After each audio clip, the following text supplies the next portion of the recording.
নমস্কার বন্ধুরা, আজকের প্রতিবেদনের বিষয় হলো আমরা কেন নিজের সাথে সবচাইতে বেশি মিথ্যে কথা বলি।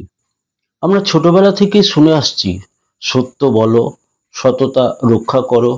আমরা অন্যকে সত্যি বলার জন্য শিখি, নৈতিক শিক্ষা গ্রহণ করি, পরিবার থেকে সততার গল্প শুনি। কিন্তু আশ্চর্যের বিষয় হলো আমরা সবচাইতে বেশি মিথ্যা বলি নিজের সাথেই। আমি ঠিক আছি, আমার কোনো সমস্যা নেই, কাল থেকে আমি পরিবর্তন হব, এটা আমি সামলাতে পারবো। এইসব কথাই আসলে এক একটা ছোট ছোট মিথ্যা, যা আমরা আমাদের মনকেই বলে যাই।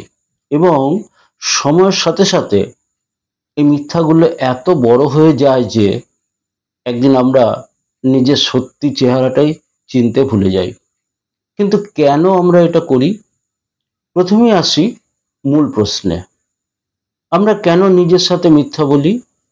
এর পেছনে বেশ কিছু মনস্তাত্ত্বিক কারণ আছে।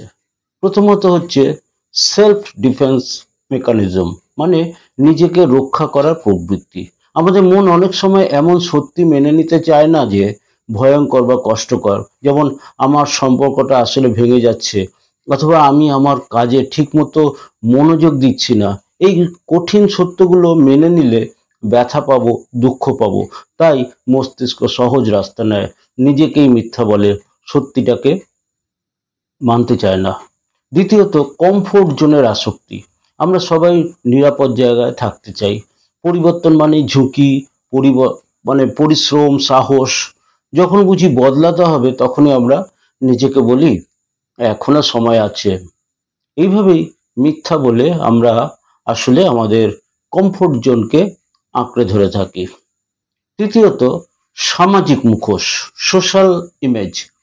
আমরা চাই সমাজে আমাদেরকে সফল, খুশি, আত্মবিশ্বাসী মানুষ হিসাবে দেখুক। তাই যখন ভেতরে ভেঙে যাই, নিজের কাছেই সেটা স্বীকার করি না।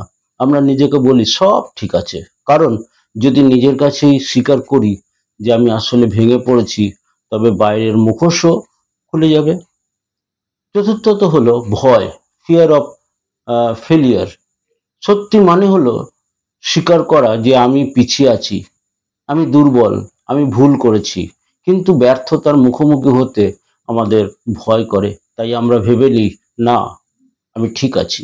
এটাই মিথ্যার সবচাইতে বড় আশ্রয়। পঞ্চমত কন্ট্রোল ইলিউশন, নিয়ন্ত্রণের ভ্রম।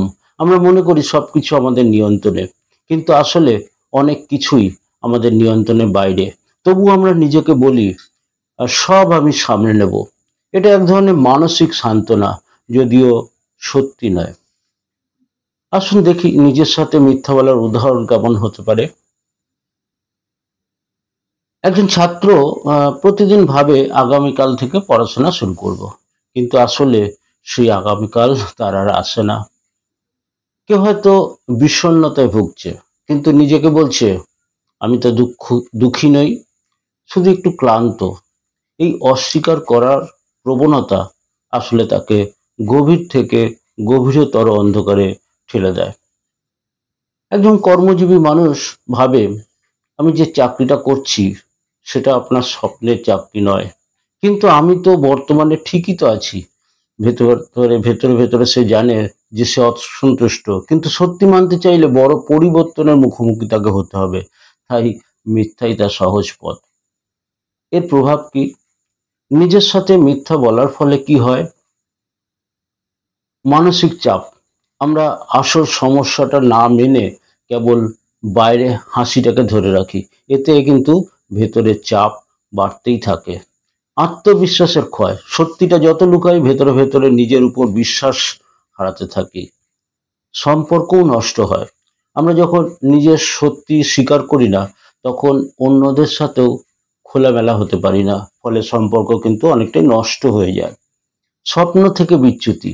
অনেকেই ভাবে আমি আসলে আমার স্বপ্নের পথে আছি, অথচ ভেতরে ভেতরে জানে সে ভুল পথে আছে। নিজের আসল চাহিদা ভুলে যাওয়া, অর্থাৎ বছরের পর বছর মিথ্যা বলার পরে একসময় আমরা বুঝতেই পারি না আমরা আসলে কি চাই।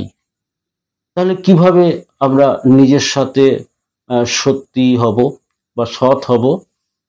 প্রথমত হচ্ছে সচেতনতা, সেলফ অ্যাওয়ারনেস।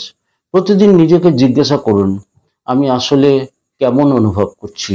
সামান্য হলেও যদি অস্বস্তি বা চাপ অনুভব করেন, সেটাকে স্বীকার করে নিন। ছোট ছোট পদক্ষেপ নিন। কিরকম? না, সত্যি স্বীকার করলেই কিন্তু বড় পরিবর্তন আনতে হবে না, ছোট ছোট পদক্ষেপই যথেষ্ট। যেমন, আমি খুশি নই। স্বীকার করা মানে হঠাৎ চাকরিটাকে ছেড়ে দেওয়া নয়, বরং ধীরে ধীরে নতুন কিছু খোঁজা। বিশ্বাসযোগ্য মানুষের সাথে কথা বলা, একজন বন্ধু বা পরিবারের সদস্যের সাথে আপনার সত্যিটাকে ভাগ করুন, শেয়ার করুন। এতে মিথ্যার চাপ দেখবেন অনেকটা হালকা হয়ে যাবে। পেশাদার সাহায্য নিতে পারেন। অনেক সময় আমরা এত বেশি মিথ্যা বলে ফেলি যে নিজেরাই আর বের হতে পারি না। তখন একজন কাউন্সিলর বা থেরাপিস্টের সাহায্য নিতে পারেন। মনে রাখবেন, নিজের সাথে সত্যি বলা মানে নিজেকে আঘাত করা নয়, বরং নিজেকে মুক্ত করা। আমরা যতই মিথ্যার মুখোশ পরে থাকি, ভেতরে সত্যি একদিন না একদিন ভেসে উঠবেই। প্রশ্নটা খুব সহজ।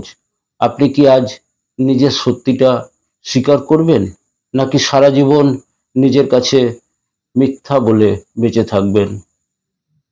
শেষ কথা হলো, সত্যি অনেক সময় কষ্ট দেয়, কিন্তু সেই সত্যিই আমাদের মুক্তির প্রথম চাবিকাঠি।